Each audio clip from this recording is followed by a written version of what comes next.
City तहलका के तमाम दर्शकों को नमस्कार। और मैं हूं आपके साथ जितेंद्र अहलावत, और आज फिर नए विश्लेषण और नई चर्चा के लिए आपके साथ हाजिर हैं। और हमारे जो साथी हैं राहुल आर्य जी, वो हमारे साथ हैं, जैसे कि हर रोज आप देख पा रहे हैं। और विषय है आज बहुत महत्वपूर्ण है। जिस तरीके से मतदान के बाद अब नेता फुर्सत में दिखाई दे रहे हैं और जो घटनाक्रम हुए उनका ब्यौरा प्रेस कॉन्फ्रेंस के जरिए दिया जा रहा है। उसके बाद जहां पूर्व मुख्यमंत्री भूपेंद्र सिंह हुड्डा द्वारा प्रेस कॉन्फ्रेंस की गई, वो आत्मविश्वास से लबरेज नजर आए। वहीं बीते दिन पूर्व मुख्यमंत्री, जिसे सुपर सीएम भी कहा जाता है, मनोहर लाल खट्टर द्वारा भी प्रेस वार्ता की गई, जिसमें बहुत सारे इशारों में उन्हें बातें कही। और उसके साथ साथ एक और प्रत्याशी द्वारा प्रेस कॉन्फ्रेंस की गई, उसमें भी उन्होंने गुटबाजी, जो भारतीय जनता पार्टी ये कही जाती है कि एक मुस्त होकर के काम करती है, एक जो दायित्व दिया जाता है उसी का निर्वहन करते हुए आगे बढ़ती है, वहां पर भी अब भारी गुटबाजी का शिकार जो है प्रत्याशी दिखाई दिए। उन्होंने अपने ही नेता, विधायक, सांसदों पर आरोप जड़ दिए। उन तमाम पहलुओं पर हम चर्चा करेंगे, लेकिन आपको फिर लौटाते हैं पूर्व मुख्यमंत्री, 9.5 साल हरियाणा के मुख्यमंत्री रहे, मनोहर लाल खट्टर की उस प्रेस वार्ता में जब उन्होंने इशारों की कई बातें पत्रकारों को बताई, जब वो मुख्यमंत्री थे, और उससे हटने का इशारा भी उन्होंने मोदी की रैली का बताया। और उसके साथ साथ ये भी बता दिया कि अब कितनी सीटें कांग्रेस को जा रही हैं और कितनी भारतीय जनता पार्टी को। ये तो आने वाला जो है 4 जून को परिणाम में पता चल पाएगा, लेकिन जो इशारे किए गए उन इशारों को समझने की हम बात करेंगे। इसी कड़ी में जो है राहुल जी हमारे साथ जुड़े हैं, उनसे जानेंगे कि इस प्रेस कॉन्फ्रेंस में उन इशारों के मायने क्या हैं, मतलब क्या हैं, ताकि दर्शकों को भी उन इशारों का पता चल सके। कल जिस तरीके से घटनाक्रम हुए, कल 2 प्रेस कॉन्फ्रेंस नेताओं द्वारा की गई, भारतीय जनता पार्टी के पूर्व मुख्यमंत्री मनोहर लाल खट्टर, जिसे सुपर सीएम कहा जाता है, उन्होंने इशारों में बहुत सारी बातें कही। उनके मायने एक बार समझें और दर्शकों को बताइए। जी जितेंद्र जी, धन्यवाद मुझे सिटी तहलका पर जोड़ने के लिए। और तमाम जो सिटी तहलका के दर्शक हैं उनको मेरी ओर से सादर नमस्ते, नमस्कार। देखिए, जहां तक प्रेस कॉन्फ्रेंस की आपने बात कही है, पूर्व मुख्यमंत्री मनोहर लाल खट्टर की प्रेस कॉन्फ्रेंस हुई है। उससे पहले चुनाव के बाद जिन जिन नेताओं की, जो बड़े नेता हैं, उनकी प्रेस कॉन्फ्रेंस हुई, तो सबसे पहले उधर भूपेंद्र सिंह हुड्डा की भी प्रेस कॉन्फ्रेंस हुई। जो नायब सिंह सैनी जी हैं, प्रदेश के मुख्यमंत्री हैं, उनकी प्रेस कॉन्फ्रेंस हुई। खुद पूर्व मुख्यमंत्री मनोहर लाल खट्टर ने कल प्रेस कॉन्फ्रेंस करी। और जो भारतीय जनता पार्टी के जो सोनीपत सीट से प्रत्याशी रहे हैं, मोहनलाल बरौनी, विधायक भी हैं राही विधानसभा क्षेत्र से भारतीय जनता पार्टी के, उन्होंने भी कल प्रेस कॉन्फ्रेंस करके अपनी बातें रखी। अब देखिए, जो जो पीसी हो रही है, उन पीसी जो प्रेस कॉन्फ्रेंस हो रही है, उनके अंदर जो इशारों में बात की जा रही है, उन इशारों के माध्यम से जो एग्जाम्पल भी दिए जा रहे हैं और जो समझाने की कोशिश भी की जा रही है, वो देखिए, जो अच्छे विश्लेषक होते हैं, जो अच्छे पत्रकार होते हैं, जो अनुभव रखते हैं, जिनका लंबा अनुभव होता है, वो इन चीजों को समझ जाते हैं, पकड़ लेते हैं कि जो नेता है वो कहना क्या चाह रहा है। और जो नेता जो अपनी बात इशारों में कहते हैं, उसका एक महत्व भी होता है। और उनका कहीं ना कहीं भविष्य को लेकर भी वो चीजें उनके काम आए, वो बयान उनके काम आए, इसलिए वो चीजें कही भी जाती है प्रेस कॉन्फ्रेंस में। तो सबसे पहले देखिए, आपने बात करी कि जो मनोहर लाल खट्टर जी हैं, पूर्व मुख्यमंत्री, 9.5 साल हरियाणा प्रदेश के मुख्यमंत्री रहे हैं, और उन्होंने जो प्रेस कॉन्फ्रेंस करी, उनकी पीसी से पहले मैं थोड़ा सा बात करना चाहूंगा भूपेंद्र सिंह हुड्डा की, और जो नायब सिंह सैनी है मुख्यमंत्री जी, उनकी। देखिए, मुख्यमंत्री नायब सिंह सैनी ने जो प्रेस कॉन्फ्रेंस करी, वो बड़ी संतुलित और बैलेंस, हम कह सकते हैं कि उसके अंदर कोई इस तरीके की चीज नहीं मिली जिससे पत्रकारों को कोई इशू मिले, या जो पॉलिटिकल पंडित हैं उनको कुछ ना कुछ विश्लेषण करने का उसके अंदर कोई ना कोई क्लू मिले। वो समीक्षा बैठक के बाद जो प्रेस कॉन्फ्रेंस की गई थी, बिल्कुल, समीक्षा बैठक के बाद जो मुख्यमंत्री जी की जो प्रेस कॉन्फ्रेंस थी, वो प्रेस कॉन्फ्रेंस बड़ी संतुलित थी। उसके अंदर कुछ इस तरीके की चीजें नहीं थी कि उन पे कोई विवाद बने या उनको लेकर के विश्लेषण किया जाए। जहां तक भूपेंद्र सिंह हुड्डा की प्रेस कॉन्फ्रेंस की बात थी, देखिए, भूपेंद्र सिंह हुड्डा की प्रेस कॉन्फ्रेंस में हम ये कह सकते हैं कि वो जिस तरीके का वो आत्मविश्वास दिखा रहे थे, जिस तरीके से उनको वो ये कह रहे थे कि क्लीन स्वीप जो है वो कांग्रेस करने जा रही है, जी, तो कहीं न कहीं जो उनका आत्मविश्वास था, वो कहीं न कहीं ये साबित ज़रूर करता है, उनकी जो बॉडी लैंग्वेज है, उनकी जो एक्सप्रेशन है उनके, उससे ये लग रहा है कि वो कहीं न कहीं इस आत्मविश्वास में है और उत्साह में है कि जो जिस तरीके से नतीजे आएँगे, तो वो कहीं न कहीं कांग्रेस को फ़ेवर करेंगे। जी, दूसरी बात, जिस तरीके से उन्होंने ये कहा, खुद पूर्व मुख्यमंत्री भूपेंद्र सिंह हुड्डा ने, कि कांग्रेस क्लीन स्वीप करेगी। देखिए, हाँ, आपने भी गौर किया होगा जितेंद्र जी, कि जी, जब कांग्रेस की टिकटों का वितरण हो चुका था, उसके 1 हफ्ते बाद तक भी, हुँ, 1 हफ्ते बाद तक भी किसी कांग्रेस के नेता की ओर से दावा नहीं किया जा रहा था कि हम क्लीन स्वीप करेंगे, हम 6 सीटें लेंगे, हम 8 सीटें लेंगे, हम 10 सीटें लेंगे। बिल्कुल, उनकी ओर से खाली ये बचाव किया जा रहा था, ये कहा जा रहा था कि हम मजबूती से लड़ेंगे और हम जीतेंगे। ये नहीं हुँ, कहा जा रहा था कि हम 5 सीटें जीतेंगे, 10 जीतेंगे या 6 जीतेंगे या 4 जीतेंगे। देखिए, जैसे-जैसे जो इलेक्शन कैंपेनिंग आगे बढ़ती गई, जो चुनावी जो प्रक्रिया है वो आगे बढ़ती गई, तो हुँ, आधे चुनाव की कैंपेनिंग के बाद एकदम से कांग्रेस के जो नेता हैं वो आत्मविश्वास में आए और उन्होंने मंचों से क्लीन स्वीप की बात कहनी शुरू कर दी। खुद कांग्रेस के जो राष्ट्रीय अध्यक्ष हैं मल्लिकार्जुन खड़गे, वो उनकी भी जो कह रैली हुई उसके अंदर भी भूपेंद्र सिंह हुड्डा ने जो मंच के ऊपर से एकदम से माइक लेकर के और ये कहा कि क्लीन स्वीप करेंगे। जब उन्होंने ये पूछा कि कितनी सीटें राहुल गांधी को देने जा रहे हो हरियाणा की तरफ से, तो भूपेंद्र सिंह हुड्डा ने एकदम से बीच में आकर ये कहा कि क्लीन स्वीप करेंगे। तो जी, कहीं न कहीं आत्मविश्वास ज़रूर झलकता है, जो कांग्रेस के नेता हैं, उनके बयानों से भी और उनकी बॉडी लैंग्वेज से भी और उनके तमाम जो उनकी जो प्रतिक्रियाएँ हैं, उन आत्मविश्वास झलकता है। दूसरी बात, जो नायब सिंह सैनी की प्रेस कॉन्फ्रेंस हुई, वो मैं बता चुका हूँ कि बड़ी संतुलित सी थी। उसमें हम ये नहीं कह सकते कि जिस तरीके से भूपेंद्र सिंह हुड्डा आत्मविश्वास से लबरेज थे, मुझे नहीं लगा कि मुख्यमंत्री मनोहर लाल सैनी जी वो कहीं न कहीं उसी लेवल के आत्मविश्वास से लबरेज नहीं दिखाई दिए। अब तीसरी जो चीज़ है, जो कल पूर्व मुख्यमंत्री हुँ, मनोहर लाल खट्टर ने जो प्रेस कॉन्फ्रेंस करी, जी, देखिए उनके चेहरे के जो भाव थे, जिस तरीके से वो हमेशा मुस्कुराते रहते हैं, आपने हुँ, उस प्रेस कॉन्फ्रेंस में देखा होगा कि कहीं न कहीं जो चिंता की लकीरें थी, वो उनके माथे पर साफ झलक रही थी। दूसरी बात, उन्होंने पत्रकारों को भी ये संदेश दिया कि जो बातें समझनी है वो इशारों में समझिए, जो मैं हुँ, खुल के नहीं कहूँगा, इशारों में जो कुछ समझना है समझ लीजिए। तो इशारों का मतलब उन्होंने ये थोड़ा-सा एग्ज़ाम्पल देकर भी कहा जितेंद्र उदाहरण जी। भी दिया सीएम बदलने बिल्कुल, का बिल्कुल। लेकर। बिल्कुल, जब जब मुख्यमंत्री बदले गए थे, खुद मनोहर लाल मुख्यमंत्री बदले गए थे, नायब सिंह सैनी मुख्यमंत्री बनाए गए थे, तो हुँ, उन्होंने उस घटना का हवाला दिया कि जब चुनाव डिक्लेयर होने से पहले, देश के प्रधानमंत्री जब गुड़गाँव जब आए। देश के प्रधानमंत्री नरेंद्र मोदी जी एक्सप्रेस वे का जो उद्घाटन करने आए थे गुड़गाँव के जी, अंदर, और उस रैली के अंदर हुँ, जब खुद पीएम ने ये कहा था कि प्रदेश के मुख्यमंत्री मनोहर लाल है, वो और मैं स्कूटर पर घूमे हैं और वो और मैं साथ हैं आज भी, और हमारे साथ भविष्य भी है। हुँ, ये खुद मनोहर लाल खट्टर ने जो कल की प्रेस कॉन्फ्रेंस थी उसके अंदर कहा, और उन्होंने ये उसको समझाने की कोशिश की अंडरलाइन कि किया है, जो बिल्कुल ये कह जो कर के। पत्रकार है वो इस बात को नहीं समझे। उन्होंने नायब सिंह सैनी मेरे साथ बैठे हुए थे और प्रधानमंत्री जी ने कहा कि जो भविष्य भी बैठे हैं। बिल्कुल भविष्य भी हमारे साथ है। तो पत्रकारों को समझ जाना चाहिए था कि हुँ, भविष्य जो है वो नायब सिंह सैनी, भविष्य के मुख्यमंत्री हरियाणा के, उन वो हमारे साथ बैठे हुए हैं, तो वो समझ जाना चाहिए था। अब मैं उस जी, घटना से, वो जो मुख्यमंत्री का जो बयान है, उस बयान से खुद पूर्व मुख्यमंत्री मनोहर लाल के एक बयान को जोड़ना चाहूँगा। जी, पूर्व मुख्यमंत्री जो मनोहर लाल है, उन्होंने इस एग्ज़ाम्पल के साथ उन्होंने जो आगे कहा, उनसे एक सवाल हुँ, पूछा गया कि बोगस जो है वोटिंग की शिकायतें इस चुनाव के अंदर आई हैं।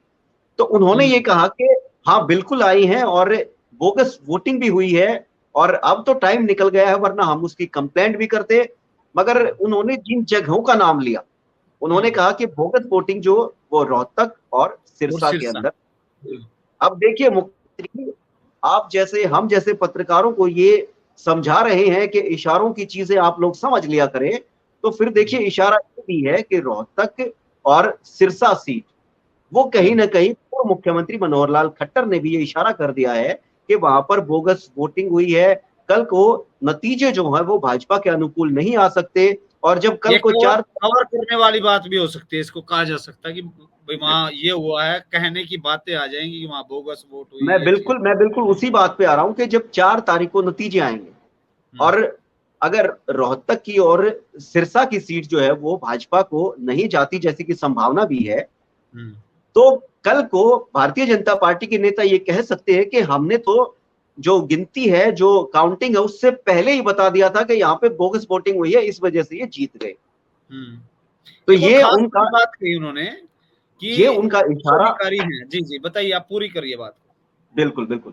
तो ये उनका जो इशारा है, वो इशारा जो पत्रकार है उनको समझ लेना चाहिए कि उन्होंने खुद इस चीज को मान लिया है कि जो रोहतक है और जो सिरसा है वो सीटें वो खुद मान रही हैं कि नहीं आ रही। और देखिए खैर सीटों का जो किसको कितनी सीटें आ रही है वो तो खैर 4 तारीख को ही पता लग पाएगा। जो मनोहर लाल खट्टर की प्रेस कॉन्फ्रेंस थी, एक तो महत्वपूर्ण बात यह है कि उन्होंने खुद ही बता दिया कि जो मैं इशारों में कह रहा हूं उसको समझ जाइए। आपने पहले भी जो नायब सिंह सैनी मुख्यमंत्री बने थे, मुझे हटाया गया था, तो वो इशारा भी आप लोगों को समझ जाना चाहिए था। और आज जो मैं कह रहा हूं वो इशारा भी समझ जाना चाहिए।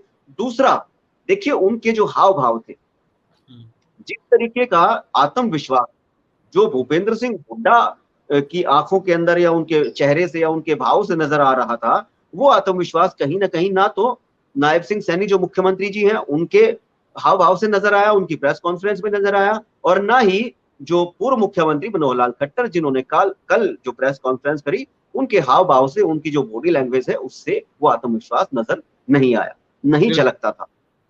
बिल्कुल। उन्होंने एक बात और कही राहुल जी कि बातें बहुत सारी हैं, लेकिन उससे पहले कि कुछ कर्मचारियों की, कि हमारे पास ऐसे कर्मचारियों की भी सूची आई है जिन्होंने जो है कुछ जो बोगस वोट गिरवाई हैं, या उनको जो लोग हैं मतदाता हैं उनको इरिटेट किया है ताकि जो सरकार के खिलाफ वोट डाली जाए, इस तरीके की बातें सामने आई। उसके साथ साथ उन्होंने ये भी कहा कि बुजुर्गों की पेंशन रोकी गई, जो कि जो आचार संहिता का उल्लंघन हुआ है, तो उनके खिलाफ भी हम जो है वहां पर जाएंगे।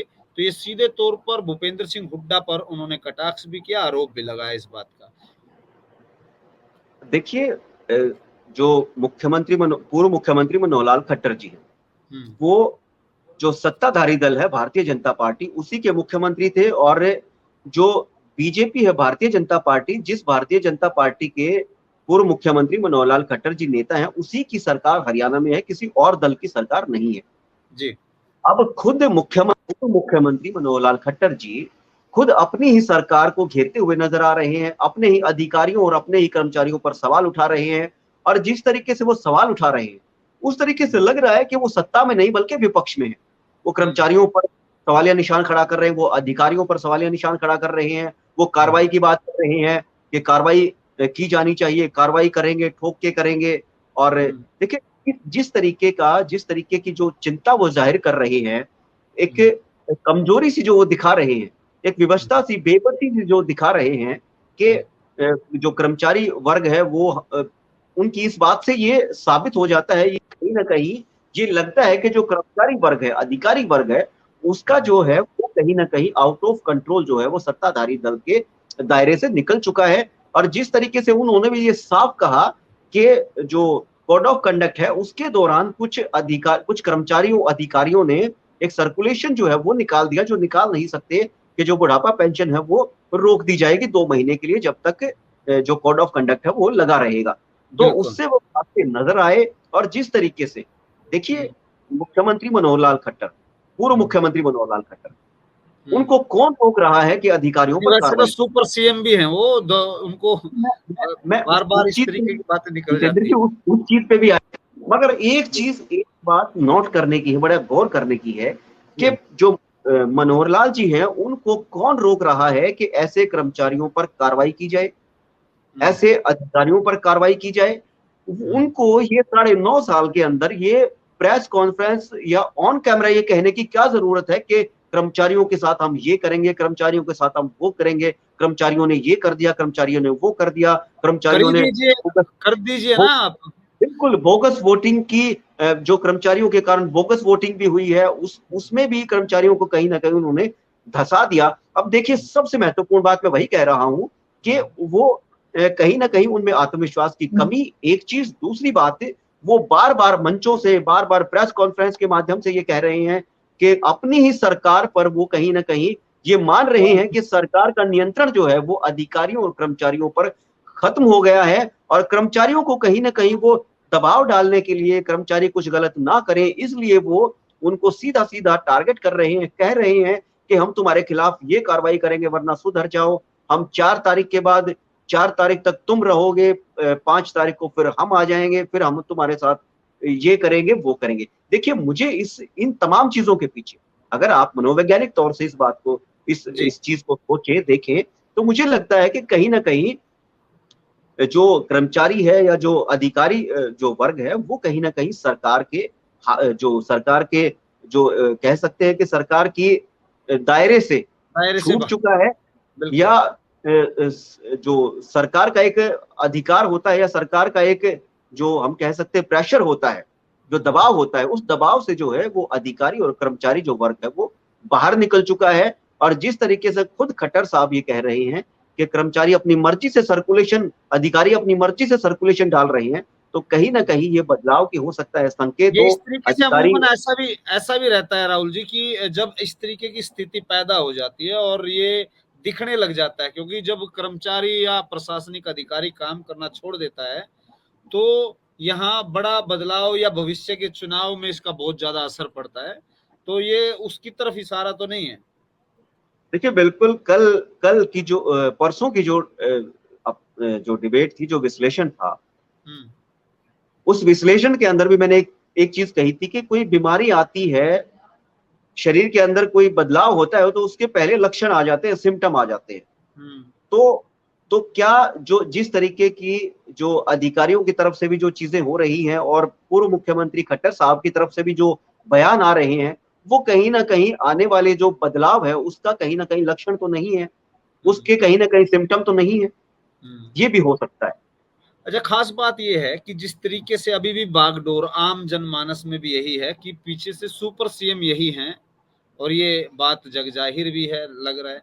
लेकिन इस वजह से जिस तरीके के परिणाम आ सकते हैं, जिस तरीके से इशारे किए जा रहे हैं कि अब जो 10 का दावा था वो छूटता नजर आ रहा है, जिसका हम जिक्र भी कर रहे हैं, आज विश्लेषण भी है। तो ऐसा हुआ और अप्रत्याशित परिणाम आए बीजेपी के की ओर से, तो ये कहीं ना कहीं ऐसा नहीं लगता है कि खट्टर द्वारा जो 9.5 साल का कार्यकाल था उससे भी कहीं ना कहीं जो दूरियां हैं वो बनती जा रही हैं, और इसका भी डर कहीं ना कहीं उन्हें सता रहा है। देखिए एक बात तो जाहिर है, जो मुख्यमंत्री ने, जो खट्टर साहब ने अपनी प्रेस कॉन्फ्रेंस में ये कही, उन्होंने ये कांग्रेस पर भी उन्होंने कटाक्ष किया कि पहले जो है वो चंडीगढ़ जो 4th फ्लोर है सेक्रेटरीट का, वहां पर बड़ी भीड़ होती थी, और जो बिल्कुल, कांग्रेस के सवाल लोग आ हैं ही वो रहा ये था। कहते, कांग्रेस के लोग हैं ये कहते हैं कि वहां पे अब आजकल भीड़ नहीं होती, मुख्यमंत्री आवास पर भीड़ नहीं होती। तो कहीं ना कहीं उनका ये कहना है कि हमने ऐसी व्यवस्था बनाई है कि लोगों को चंडीगढ़ जाने की जरूरत नहीं है, हाँ, लोगों को तेल सीएम के आवास। टैक्सी लिए और उसमें पैसे गिरवाए, फिर दारू पीने तक की भी बात कही है कि पीने के बिल्कुल लिए भी बिल्कुल चाहिए। बिल्कुल। देखिए एक चीज तो ये होती है कि इस तरीके की जो बयानबाजी होती है, जी। उस तरीके की बयानबाजी जो है वो कहीं ना कहीं एक राजनेता के सकारात्मक पक्ष में नहीं जाती, वो कहीं ना कहीं उनकी नेगेटिविटी के तौर पर गिनी जाती है।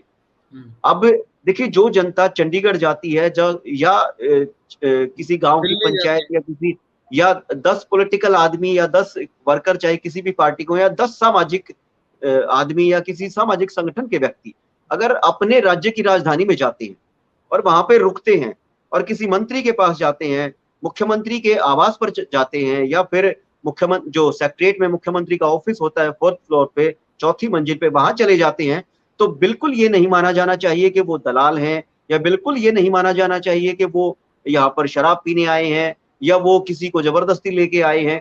देखिए जो चंडीगढ़ है वो प्रदेश की राजधानी है, और प्रदेश की राजधानी में अपने मुख्यमंत्री से, अपने मंत्रियों से, अपने विधायकों से अगर किसी पार्टी के कार्यकर्ता मिलने जाएं या कोई सार्वजनिक काम लेके जाएं, तो फिर उस पे उसको इस तरीके से प्रदर्शित नहीं करना चाहिए, नहीं कहना चाहिए कि वो शराब पीने आए हैं या वो दलाल हैं या वो जो यहाँ पे दलाली करने आए हैं या पैसे खाने आए हैं या पैसे जेब में डालने आए हैं। तो इस प्रकार की चीज़ों से बड़े नेताओं को बचना चाहिए और कहीं न कहीं जो पूर्व तो ये भी मुख्यमंत्री कहा हैं कि दलाल जो दलाली करते थे हमने तो वो बेरोजगार किए हैं और इसी को लेकर के कहीं ना कहीं कांग्रेस पर देखिए, भी मैं वही चीज़ कह रहा हूँ। देखिए, जब हम इस चुनाव को लेकर और चुनाव से पहले भी जब जनता के जो पब्लिक है, पब्लिक से मिले, लोगों से उनकी राय जानी, तो बहुत सारे लोगों का ये कहना है, बहुत सारे जो सामाजिक लोग हैं या जो पॉलिटिकल लोग हैं, उनका ये कहना है कि आजकल मुख्यमंत्री आवास पर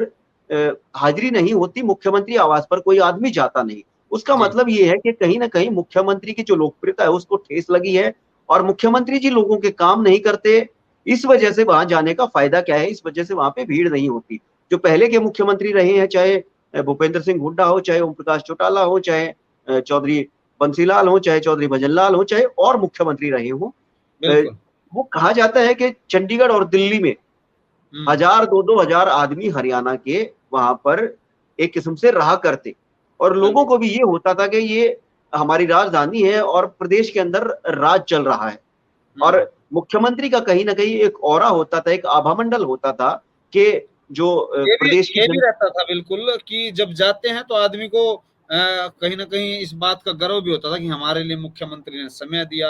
उसकी चर्चाएं ग्रामीण इलाकों में या शहर से जो लोग गए हैं कि वहां पर इस तरीके का व्यवहार किया गया उन्होंने हमारे साथ, ऐसी जो है बातें राजनीतिक तौर पर कद बढ़ाने का काम करती है मुख्यमंत्री का या फिर किसी मंत्री से मिलने पहुंचते हैं तो।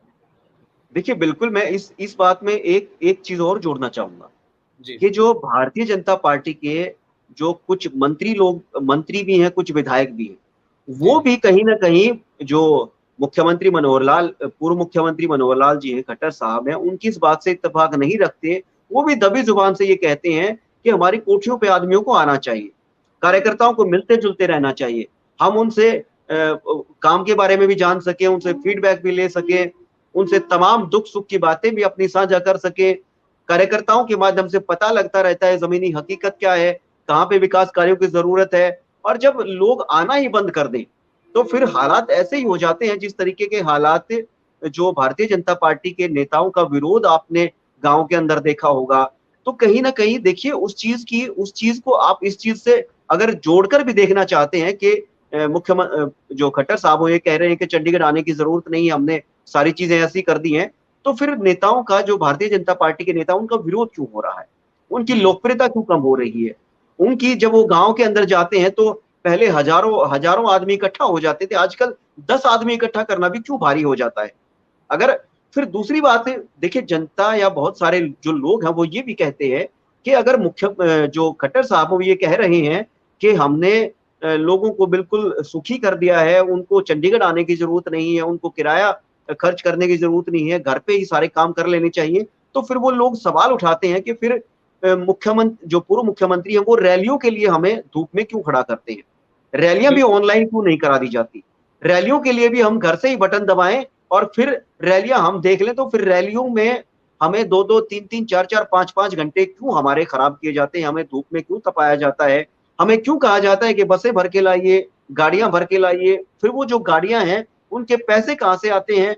उनको हम्म। उनके पैसे भी तो वर्कर को कहीं न कहीं कंट्रीब्यूट करना होता है, कंट्रीब्यूशन करना होता है अपना और वो भी सारा कहीं न कहीं कार्यकर्ता का खर्च होता है। तो फिर वही कार्यकर्ता अगर वो भी चंडीगढ़ जाता है, तो ऑनलाइन हो जानी चाहिए। बिल्कुल, मैं वही कह रहा हूँ कि अगर वो कार्यकर्ता या वो आदमी या वो सामाजिक संगठन या वो सामाजिक लोग अगर चंडीगढ़ जाते हैं, तो कहा जाता है कि वो उनका पैसा खर्च होता है, चंडीगढ़ नहीं आना चाहिए। तो रैलियों के अंदर उनका पैसा खर्च नहीं होता क्या? ये हम्म। सवाल उठाते हैं लोग जब इलेक्शन को हम कवर कर रहे थे, बहुत सारे लोगों ने ये बातें कही कि हमारी हमारी जो पॉलिटिकल कल्चर है हमारी स्टेट का अपनी राजधानी में जाना, दिल्ली जाना, लोगों में एक उत्साह बना रहता है, वो हम्म। भारतीय जनता पार्टी की सरकार में खत्म हो गया और वो जो लोगों की रुचि है, वो कम हो गई चुनाव के अंदर भी, सरकार के अंदर भी और नेताओं नेताओं के को अंदर भी। जी, जी, बिल्कुल। बिल्कुल। अच्छा, फिलहाल एक छोटा-सा आपसे रिव्यू लेते हैं कि जो इशारों में कहा गया है अगला जो सवाल लेने से पहले, तो इस प्रेस कॉन्फ्रेंस में 2 चीज़ें आपने बताई। और वो इशारा जो दर्शक हमारे साथ जुड़े हैं उनको फिर से कि जो इशारे हमने बताए उनके मायने बताए। फिलहाल मनोहर लाल खट्टर ने किस तरफ इशारा किया है, जो बोगस वोट की गई है उसके मायने क्या हैं, एक बार छोटे से जवाब में फिर अगले सवाल पे हम बढ़ेंगे। जी बिल्कुल, देखिए एक जर्नलिस्ट होने के नाते और एक विश्लेषक होने के नाते जो मैंने ऑब्जर्व किया वो मुझे लगा कि एक चीज तो ये थी कि पूर्व मुख्यमंत्री मनोहर लाल खट्टर जो है वो इतने आत्मविश्वास में नहीं थे कि वो ये कह पाए कि हम 10 की 10 सीट जीत रहे। एक जी। चीज उससे निकल के आती है। दूसरी चीज अपनी ही सरकार और अपने ही कर्मचारियों पर सवालिया निशान, उनकी कहीं ना कहीं बेबसी और लाचारी भी नजर आती है।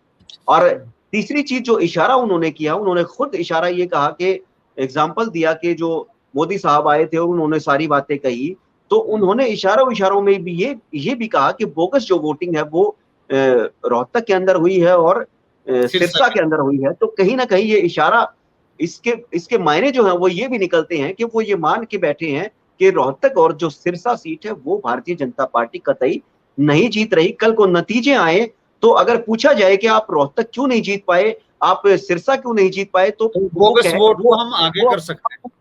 डिफेंस में ये कह सके कि हमने तो पहले ही कहा था कि वहां पे बोगस वोटिंग हुई है, इस वजह से हम चुनाव नहीं जीत पाए। जी चलिए आगे बढ़ते हैं सर। और यहाँ पर एक और नेता ने आज कल प्रेस कॉन्फ्रेंस की, जिसमें मोहनलाल बड़ोली राय से विधायक हैं, लोकसभा सोनीपत से भाजपा के उम्मीदवार भी थे। तो वो कहीं ना कहीं आज काफी नर्वस नजर आए। उन्होंने साफ तौर पे वहाँ के स्थानीय नेता, स्थानीय विधायक, स्थानीय एमपी, जो माफी चाहूंगा, हाँ एमपी पर भी जो बिल्कुल, एमपी सांसद कहा रह उन्होंने। चुके हैं, बिल्कुल। तो ये इशारा जो किया है भी उन्होंने भीतरगात, जो यहाँ पर भाजपा में हुआ है, गुटबाजी से कहा जा सकता है, जो कांग्रेस पर सटीक जो है हमला भाजपा का हमेशा देखने को मिलता है।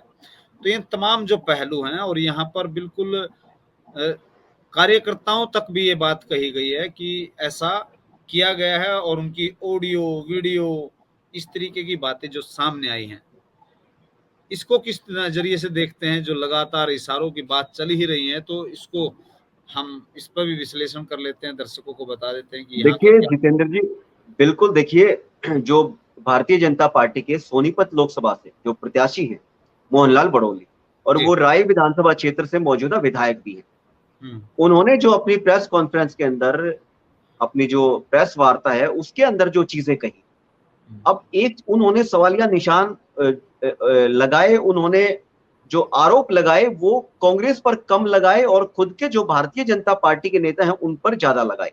हालांकि जी। उन्होंने भारतीय जनता पार्टी के नेताओं का नाम नहीं लिया, मगर उन्होंने साफ तौर से ये कहा कि भारतीय जनता पार्टी के विधायक भी हैं, सांसद भी हैं और कार्यकर्ता भी हैं, नेता भी हैं, और उनके मेरे पास सबूत भी हैं जिन्होंने पार्टी के साथ गद्दारी की है, जिन्होंने मेरा यानी कि जो प्रत्याशी है, प्रत्याशी का उन्होंने साथ नहीं दिया, और उन पर निश्चित तौर से जो काउंटिंग है उसके बाद नतीजे जो है उसके बाद कार्रवाई भी की जाएगी। जी। अब देखिए, एक गौर करने की बात है जितेंद्र जी, जी। जैसा हम इस श्रृंखला के अंदर जोड़ते आ रहे हैं कि भूपेंद्र सिंह हुड्डा की प्रेस कॉन्फ्रेंस, उसके बाद फिर नायब नायब सिंह सिंह सैनी जी। की प्रेस कॉन्फ्रेंस, फिर खट्टर साहब की प्रेस कॉन्फ्रेंस और मोहनलाल बड़ौली की प्रेस कॉन्फ्रेंस। जी। अब देखिए, भूपेंद्र सिंह हुड्डा का हम बता चुके हैं कि वो कितने आत्मविश्वास में थे।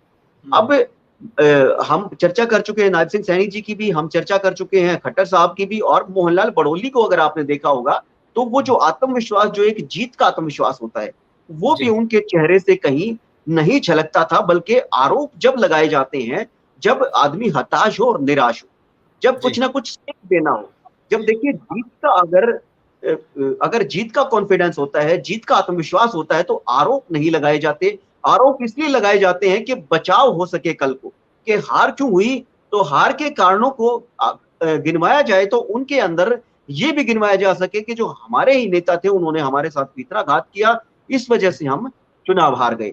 अब देखिए, एक चीज मैं आपको कहना चाहूंगा जितेंद्र जी, इसके अंदर ऐड करना चाहूंगा, तमाम दर्शकों का ध्यान भी और आकर्षित करना चाहूंगा कि देखिए धीरे धीरे इस चुनाव के अंदर जो बीजेपी है वो कांग्रेस बन गई, और कांग्रेस जो है वो बीजेपी बन गई। अब जी। कांग्रेस कैसे बनी और बीजेपी कांग्रेस कैसे बनी, देखिए कांग्रेस के बारे में कहा जाता है कि बहुत गुटबाजी है कांग्रेस में, और कांग्रेस के नेता जो है सरेआम गुटबाजी के बयान भी देते हैं, सरेआम स्वीकार भी करते हैं कि गुटबाजी है, और वो गुरेज भी नहीं करते अपने विरोधी, जो उनके विरोधी गुट का जो नेता होता है कांग्रेस के अंदर ही, उसके बारे में बयान दे देते हैं। मगर इस बिल्कुल। चुनाव में अगर आपने नोट किया होगा कि कांग्रेस के नेताओं द्वारा आपसी जो गुटबाजी की बयानबाजी है वो बहुत कम की गई है। हम्म। इक्का दुक्का आप छोड़ दीजिए, इक्का दुक्का अकीम चीजों को चौधरी छोड़ को छोड़ दिया जाए तो ऐसा तो नहीं है, सवाल अगर बगैर भले ही बिल्कुल पूछे गए पत्रकारों की तरफ से, लेकिन अपनी तरफ। किरण चौधरी को और राव दान सिंह को छोड़ दीजिए, मगर उनके अलावा किसी भी नेता के द्वारा कि गुटबाजी की तरफ कोई इशारा किया गया हो, या गुटबाजी जो है वो इस चुनाव के अंदर कांग्रेस की गुटबाजी जो पॉलिटिकल पंडित हैं उनके लिए, या जो विश्लेषक है उनके लिए, या जो जर्नलिस्ट हैं उनके लिए कोई मुद्दा बन ही नहीं पाई, क्योंकि इस तरीके की बयानबाजी हो नहीं पाई। मगर जिस चीज की उम्मीद नहीं थी वो हुआ है। कांग्रेस से उम्मीद थी गुटबाजी की चर्चाएं होंगी, मगर नहीं हो पाई, और भारतीय जनता पार्टी से गुटबाजी की कोई उम्मीद नहीं थी, बल्कि भारतीय जनता पार्टी के नेताओं के द्वारा गुटबाजी की बात सामने आई है। तो इसलिए मैं कह रहा हूं कि जो कांग्रेस है वो बीजेपी बन गई, क्योंकि बीजेपी अनुशासित मानी जाती थी, और जो बीजेपी है वो कांग्रेस बन गई, क्योंकि कांग्रेस जो है वो अनुशासित नहीं मानी जाती थी बयानबाजी के बारे में। बिल्कुल, जी एक चीज और देखने को मिल रही है, जिस तरीके से भाई मान लीजिए यहाँ पर मोहनलाल बड़ोली को जीत नजर आ रही है, या लगता है, जैसे कि आपने कहा कि ये कल को रिजल्ट ऐसे आते हैं तो उसके लिए एक कहीं ना कहीं सवाल पहले ही खड़ा कर दिया गया है। तो हम्म, ये साफ तौर पर यदि ऐसा होता और जीत नजर आती, आत्मविश्वास में लबरेज नजर आते, तो ये ढकी जा सकती थी, पार्टी के अंदर इन बातों को रखा जा सकता था, सार्वजनिक तौर पर क्यों किया जा रहा है, ये अपने आप में एक बिल्कुल सवाल बन रहा है। तो बिल्कुल। देखिए हाँ जी। बिल्कुल जो समीक्षा बैठक है, हम्म। जो समीक्षा बैठक है उसके अंदर भी ये चीजें कही जा सकती रखी जा थी। सकती, वो ठीक बात। प्रत्याशी हैं, वो भारतीय जनता पार्टी के विधायक भी है मौजूदा, तो बड़े नेता हैं, वो मुख्यमंत्री से जाकर संगठन में अच्छी पर्सनली तौर जिम्मेदारी से, भी है निजी उनके तौर से पास। शिकायत भी कर सकते हैं। देखिए भारतीय जनता पार्टी के नेताओं की ओर से हमेशा ये चीज कही जाती है कि जो हमारी जो भी मतभेद होते हैं वो हम सार्वजनिक मंचों पर उनका बखान नहीं करते, ये हमारी जी। पार्टी का अंदरूनी मामला है। तो अब हम्म। देखिए जो अंदरूनी मामला है वो सड़कों पर आ गया है, हम्म। लड़ाई जो है वो सड़कों पर आ गई है, सरेआम विधायकों पर, सरेआम जो सांसद हैं उन पर सवालिया निशान खड़े हो गए हैं कि भाजपा के सांसद या भाजपा के विधायकों ने ही भारतीय जनता पार्टी के उम्मीदवारों की मदद नहीं की। ये हम्म। बहुत बड़ी बात है, और बहुत बड़ी बात जो मोहनलाल बड़ोली है उन्होंने कही है, और अब देख लीजिए कि उन्होंने कहने की हिम्मत दिखाई है, और देखिए जो कहा जाता है ये तो उसके धन्यवाद भी जितना बनता कहा, है। बिल्कुल जितना कहा जाता है उसके पीछे कितना कुछ होगा वो हाँ समझने की और जानने की जरूरत है। जी। जैसे जिस प्रकार से उन्होंने यहाँ मुखर होकर के कही है, क्योंकि अक्सर भारतीय जनता पार्टी, जैसे कि आपने बताया भी है, कि पर्दे के पीछे भले ही कलह हो, लेकिन कार्यकर्ता के सामने इस तरीके का कोई प्रदर्शन नहीं देखने को मिलता। तो इसके लिए उन्होंने साफ तौर पे कहा है, या इसके पीछे भी संकेत दिए गए हैं कि आप पहले ये एक बार कर लीजिए, जैसा कि हम पहले भी जिक्र कर चुके हैं, बोगस वोट को लेकर के खट्टर साहब की पीसी का भी इसी बात पर चर्चा की गई। भाई इसको ये कहा गया हो पहले ही कि आप ये जरूर कह लीजिए, कल को डिफेंड करना पड़ेगा, तो आगे जब चुनाव में, भविष्य में चुनाव है, तो ऐसी स्थिति फिर ना हो, तो इस बात को यही कार्यकर्ता डिफेंड कर लेंगे कि नहीं नहीं, उनके साथ तो ऐसा हुआ था।